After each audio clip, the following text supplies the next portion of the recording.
My journey started a couple of years ago. A few symptoms I was experiencing that ended up taking me to a diagnosis of stage 3 bowel cancer.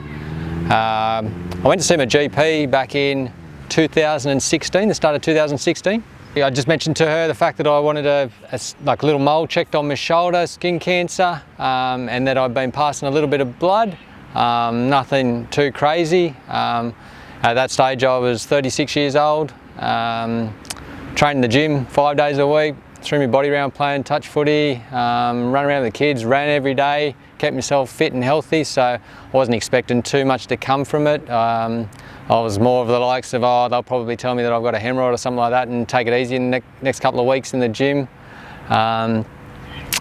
So at that stage, my GP referred me to get a colonoscopy done, and being thinking I was invincible and bulletproof, I thought, it's probably a bit of overkill. I'll just see how this pans out. And to be honest, I probably wasn't too concerned in it, although I knew there was a change in my body. I was probably a bit blasé and didn't take as much notice as what I should have done. So we fast forward 12 months. Started 2018 it was, when I went to the GP again, and the same thing, I want a little mole checked on my shoulder, and I will grab a referral for that colonoscopy because I'm continuing to bleed, and it wasn't enormous, it was just a little bit but it had got more regular, and it had also, my patterns of going to the bathroom had changed in regards to the frequency I visited the bathroom and the consistency. So I knew that it wasn't clearing itself up. It definitely wasn't just a hemorrhoid, and it was something that probably I needed to get checked out. So April 2018, 10th of April, I was able to get in for a colonoscopy.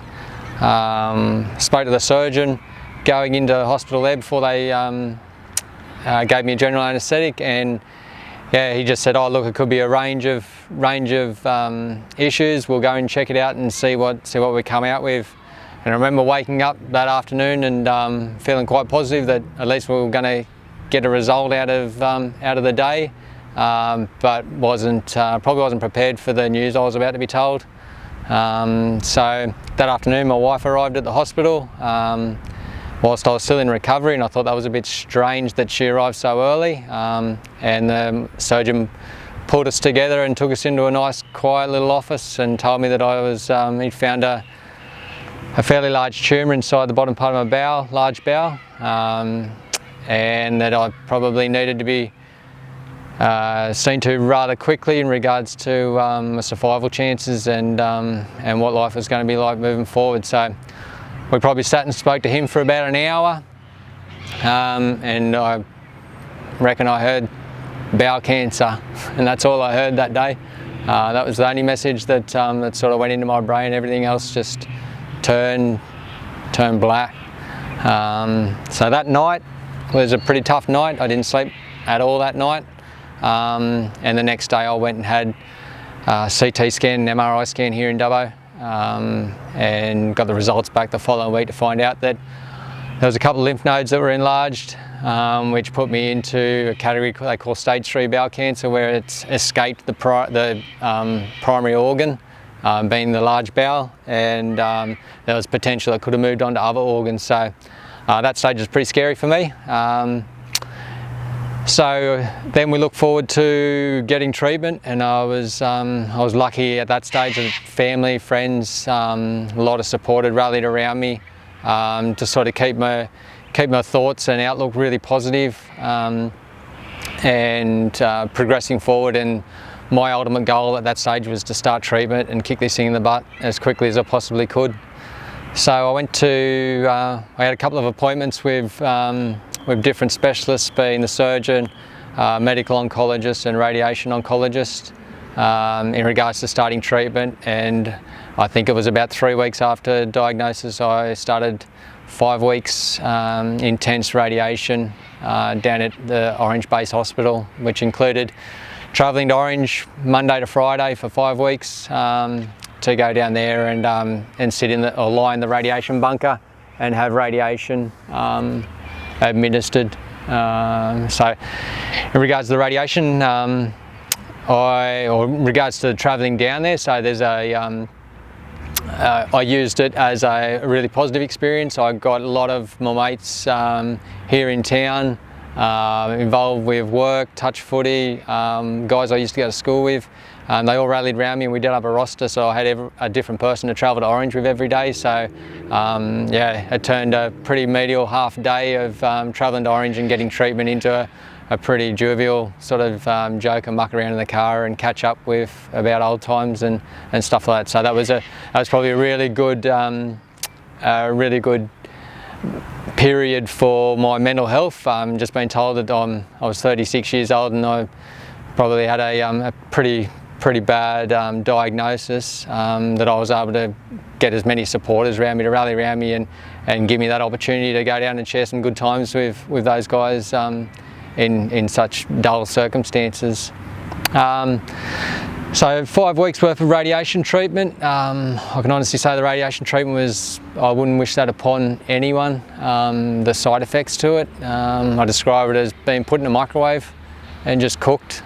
And that's basically how I felt after the treatment, and it took me about 6 weeks to recover from the side effects that treatment had left me with, and it was really tough going. There's days where you couldn't get out of bed. The radiation had basically cooked my insides. It had cooked my large bowel in the order to reduce the size of the tumour. The tumour that was inside me was 90 mils, so that's the size of a stormwater pipe. And fortunately the radiation was quite successful and was able to reduce it to about 50 mil, a bit bigger than an orange. So it reduced it quite drastically, which made surgery a little bit less difficult. So yeah, after radiation we booked in to go to surgery. This is probably my most anxious period going into surgery. The only time I've been to hospitals prior to this diagnosis was for a couple of broken bones and to visit a hell of a lot of babies, including 2 of my own being born. So I had very limited exposure to the hospitals or the health system in general.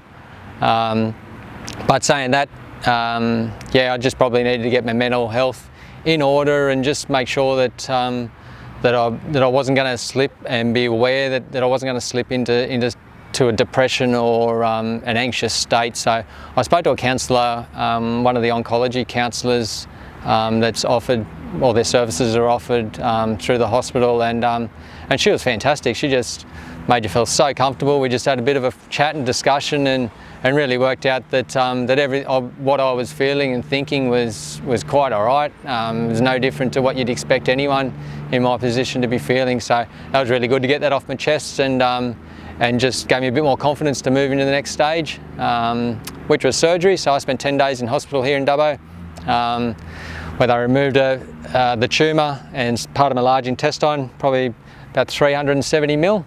And I was in hospital for 10-11 days, recovering from that, which was pretty traumatic surgery. Yeah, I mean, it was keyhole surgery, but it was in the effect of they've just about got every organ and guts and sat it out on the table next to me and then poked it all back into me. So I was fairly cut up and sore, and took a little bit of recovery in regards to that side of it. So I had to recover from the surgery, and in October I started 6 months worth of chemotherapy, which finished the end of March this year. So throughout that 6 months of chemotherapy, I travelled pretty well with it, and I think that was due to being pretty proactive with my approach to it. I'd always maintained a positive mental outlook in regards to my treatment. I'd broken it down into small sections so I could manage and digest. And moving into the 6 months of chemo, I wasn't looking forward to it. You don't hear too many people say that it's a fun experience to go through chemotherapy, but saying that, alongside the staff at oncology at the Dubbo Base Hospital, they were fantastic and made you felt so welcome. I'd go in and we'd have a bit of banter and joke around situation and what each other did on the weekend and the likes of. So it was really just a matter of taking a book, or I took my computer and did work whilst I was being treated. And I was in, every second Monday I was in oncology for 5 hours having chemotherapy. I had mine a bit different, where I got what they call a portacath cut into my chest, which is like a little bubble that they put underneath the skin on the muscle, and then it's got a hose connected to it which they feed in and connect into the top of your heart. So when they injected the drug intravenously, it went straight into my bloodstream and through my body that way. So they gave me 2 drugs on the chemotherapy. Took roughly 5 hours each day at the hospital, and then I would be given a little plastic bottle that had chemotherapy in it, and I'd wear that for 2 days at home so that I could get back to a somewhat normal lifestyle for a couple of days, and then I'd go back to oncology on the 3rd day and have that disconnected. So that was a week on, week off in my situation. The side effects that have come out of the chemotherapy, I was really lucky in regards to the way my diet was managed, and I didn't feel ill or sick, no nausea or anything in my situation. But I have come away with other conditions, so memory losses probably, and concentration is something that I'm suffering at the moment, as well as the fact that I've got a condition that's called peripheral neuropathy, and it's where you get a tingling feeling, a loose sensation in your nervous system across your hands and feet. So I'm really struggling to, at the moment, feel anything with my hands and feet. So at the end of my fingers, so if I reach for a coffee cup or something like that, I've got to look at it and hold onto it so I can use my visual sense rather than a touch sense. I don't really have a touch sense as such, but I'm getting some treatment for that, and hopefully that'll repair itself over time. Yeah, so other than that, that's probably my story. So outside of what's really impacted and affected me, obviously a lot of other people have been touched and been impacted by my situation, including my family and friends. I've got a wife and 2 young children that have probably done it a bit tough as well throughout this whole ordeal, and a lot of mates. Just turned 38, so whilst I'm not young, I'm still relatively young, I think. Try and keep myself fit and healthy, so I pass on the message to a lot of my friends and anyone that asks that you've just got to be aware of what's going on in your body. You're the only one that can feel and think and know what's happening inside your body. A doctor or a colleague or someone else doesn't know how you're feeling, or whether it be physical or mental or any other, or what symptoms you're having. I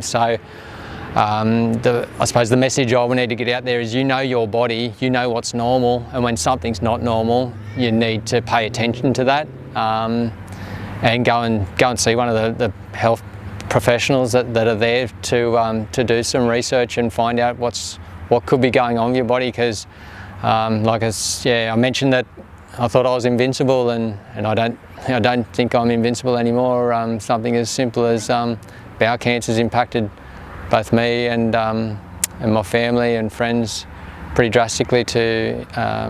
So yeah, that's a message I want to pass through there, is you know your body, you've got to look after it.